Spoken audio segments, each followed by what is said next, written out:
Assalamualaikum warahmatullahi wabarakatuh. Bismillahirrahmanirrahim. Alhamdulillahi rabbil alamin. Wabihi nasta'inu ala umuri dunya waddin. Wassalatu wassalamu ala ashrafil anbiya'i wal mursalin. Sayyidina Muhammadin wa ala alihi wa sahbihi ajma'in. Allahumma faqqihna fid din wa 'allimna at-ta'wil amma ba'du. Qala al-musannifu rahimahullahu ta'ala wa nafa'ana bihi wa bi'ulumihi wa amaddana bi asrarihi wa bikum fid daraini amin. Bismillahirrahmanirrahim. Mari kita melanjutkan mengaji kitab Matan Isawuji. Sekarang kita akan fokus membahas pembagian kulli. Sebelumnya sudah dijelaskan bahwasanya kata tunggal atau al-mufrad itu dibagi menjadi dua. Ada kulli dan ada juz'i. Kapan kata mufrad atau kata tunggal itu disebut dengan kulli, yaitu apabila kata tersebut maknanya bisa diberlakukan terhadap banyak individu. Atau simpelnya seperti ini, kata yang maknanya mencakup terhadap banyak individu. Bisa diberlakukan terhadap banyak individu. Itu yang disebut dengan kulli. Sekarang kulli ini jika dinisbahkan kepada individu yang berada di bawah cakupannya itu dibagi menjadi dua. Ada kulli dzati, ada kulli aradi. Kapan kulli disebut dengan dzati? Kulli disebut dengan dzati apabila kulli tersebut masuk di dalam esensi individu yang berada di bawah cakupannya. Lebih sederhana atau lebih mudahnya seperti ini. Kulli disebut dengan dzati apabila kulli tersebut membentuk hakikat atau esensi dari individu yang berada di bawah cakupannya. Itu yang dinamakan kulli dzati. Sementara kulli aradi ialah kulli yang berada di luar esensi dari individu yang dicakupnya, yang berada di bawah cakupannya. Jadi apabila ada kulli dan kulli tersebut berada di luar esensi dari individu yang berada di bawah cakupannya, maka kulli tersebut disebut dengan kulli aradi. Atau lebih mudahnya seperti ini. Kalau ada kulli dan tidak membentuk esensi, kulli tersebut tidak membentuk esensi atau hakikat individu yang berada di bawah cakupannya, maka kulli itu disebut dengan kulli aradi. Ini perbedaan antara kulli dzati dan kulli aradi. Ini penting ya untuk dipahami dengan baik, dengan mendalam, dengan detail, karena pemahaman terhadap kulliyatul khamsah bergantung pemahaman kita terhadap kulli ini, yaitu khususnya kulli dzati dan kulli aradi. Wal kulliyu dan adapun kulli imma dzatiyun, ada kalanya ialah bersifat zati, bersifat esensial. Kapan kulli itu disebut dengan zati? Wa huwa dan adapun zati alladzi ialah yang yadkhulu masuk apa alladzi fi haqiqati alladhi di dalam hakikat atau esensi partikular-partikularnya alladhi. Atau kalau kalau partikular-partikular ini sulit untuk dipahami, maka ganti saja dengan individu. Misalnya seperti ini.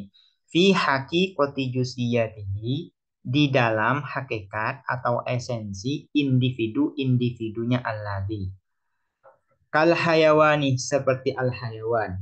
Bin nisbati, dengan dinisbahkan, dihubungkan, dikaitkan ilal insani, pada manusia, wal farosi, dan faros, kuda. Contohnya di sini yang diberikan oleh musonif setelah mendefinisikan zati, contohnya adalah al-hayawan. Zati yang dinamakan zati atau kulli zati ialah kulli yang masuk di dalam esensi atau hakikat individu yang berada di bawah cakupan kulli tersebut. Contohnya seperti hayawan. Hayawan ini disebut dengan kulli. Kenapa disebut dengan kulli? Karena hayawan ini mencakup terhadap banyak individu. Individu yang dicakup oleh hayawan ini banyak, yaitu insan, manusia, kuda, harimau, sapi, jerapah, dan sebagainya. Nah, hayawan ini disebut dengan kulli. Kenapa? Karena mencakup terhadap banyak individu. Kemudian, hayawan ini jika dinisbahkan, dihubungkan terhadap individu yang berada di bawah cakupannya, misalnya dinisbahkan kepada insan, maka hayawan ini menjadi kulli zati. Kenapa hayawan ini menjadi kulli zati terhadap insan? Karena hayawan ini berada di dalam hakikat insan, atau hayawan ini membentuk esensi insan, esensi manusia. Karena hakikat manusia itu kan yaitu hayawanun natik. Insan itu tersusun atau terbentuk dari hayawan nun natik, yaitu hayawan dan natik. Jadi hayawan ini membentuk esensi insan. Karena hayawan ini membentuk esensi dari insan, maka hayawan ini jika dinisbahkan kepada insan, hayawan ini menjadi zati bagi insan. Disebut dengan kulli zati bagi insan. Kenapa? Karena hayawan ini membentuk esensi insan. Atau kalau lebih tepatnya, hayawan ini membentuk separuh esensi dari insan. Karena insan ini kan terbentuk, esensinya terbentuk dari hayawan dan natik. Separuhnya dibentuk oleh hayawan, separuhnya lagi dibentuk oleh natik. Nah, hayawan ini disebut dengan kulli zati bagi insan. Kenapa? Karena hayawan membentuk esensi atau hakikat dari insan. Nah, tanda bahwasanya hayawan ini membentuk esensi dari insan, yaitu apabila hayawan ini tidak ada, maka insan juga tidak ada. Ketika hayawan ini tidak ada, maka itu tidak disebut dengan insan. Tidak disebut dengan insan. Contohnya lagi ya. Contohnya lagi. Hayawan jika dinisbahkan kepada faros. Hayawan jika dinisbahkan kepada faros, hayawan ini menjadi kulli. Kenapa menjadi kulli? Karena hayawan ini mencakup kepada banyak individu, diantaranya adalah faros. Nah, kemudian hayawan ini disebut dengan zati bagi faros. Kenapa disebut dengan zati bagi faros? Karena hayawan ini membentuk hakikat faros, hakikat kuda. Esensi atau hakikat dari faros itu kan yaitu hayawanun shahih, makhluk hidup yang meringkik. Nah, hayawan membentuk esensi dari faros. Karena itu hayawan ini disebut zati bagi faros. Kalau ingin diperjelas ya, hayawan ini membentuk separuh dari hakikat esensi faros. Sementara separuh esensi yang lain dibentuk oleh sohil. Nah, hayawan jika dinisbahkan kepada faros disebut dengan kulli zati bagi faros.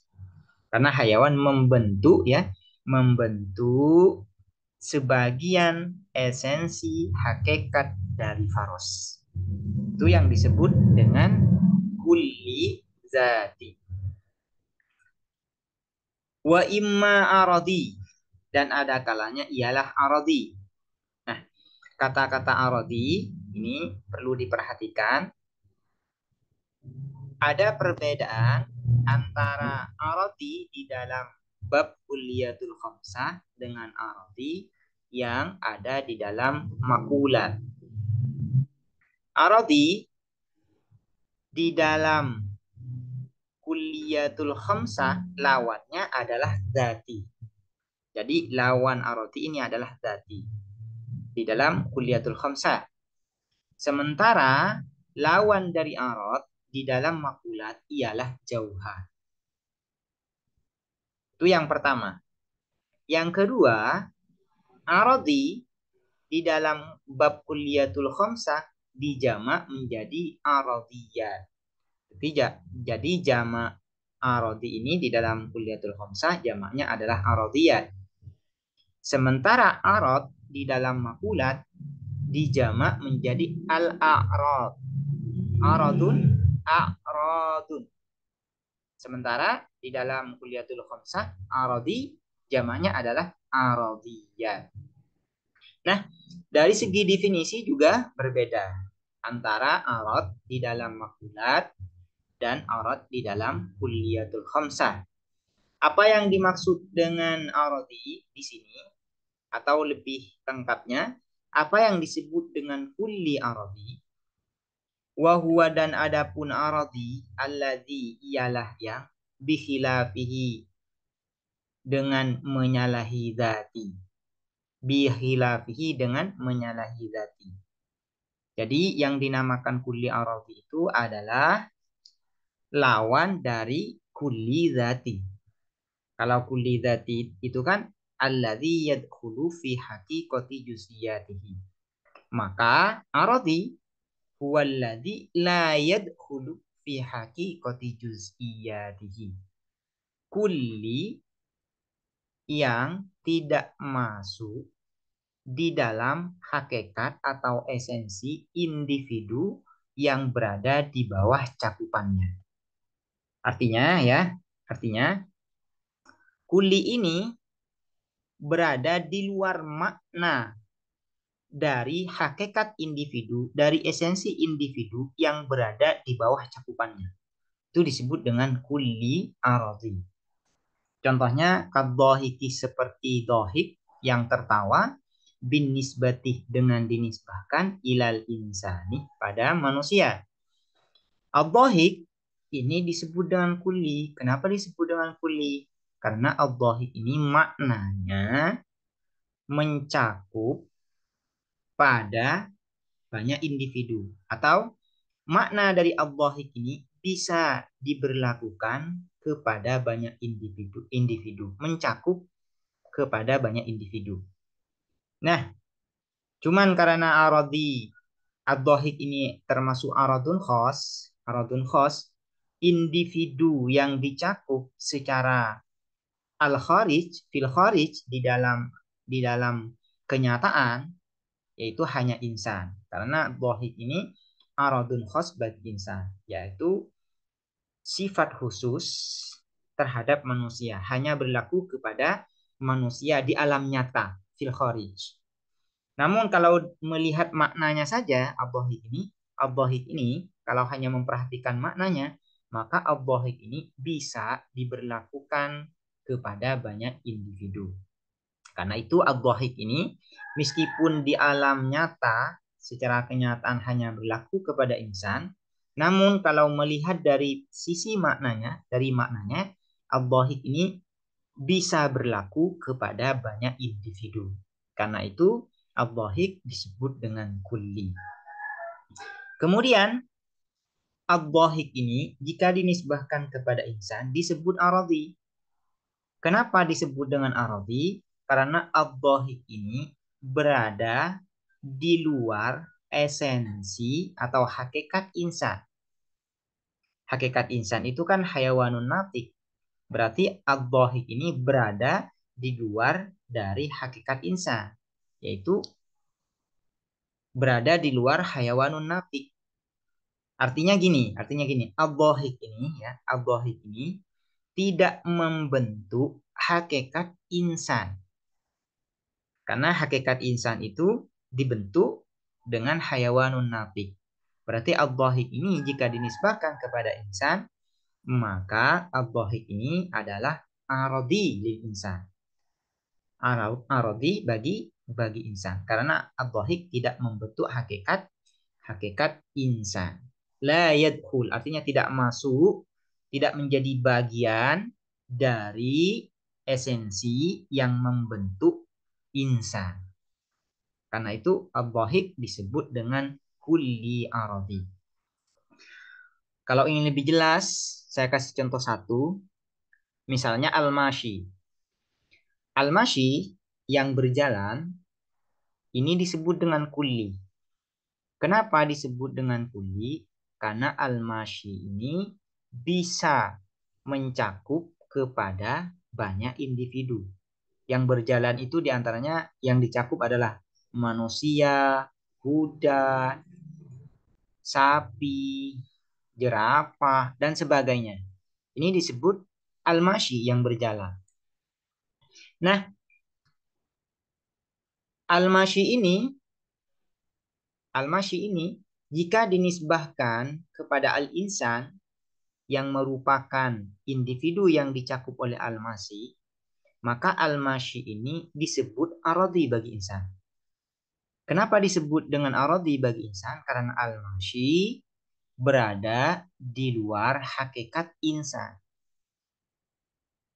Atau kalau lebih mudahnya, karena al-mashi tidak membentuk hakikat atau esensi dari insan. Tandanya zati dan aradhi ini, kalau zati itu tidak bisa dipisahkan.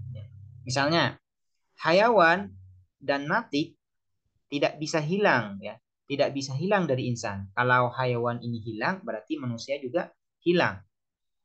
Begitu pula dengan natik. Kalau natik ini hilang, tidak ada, maka manusia juga tidak ada.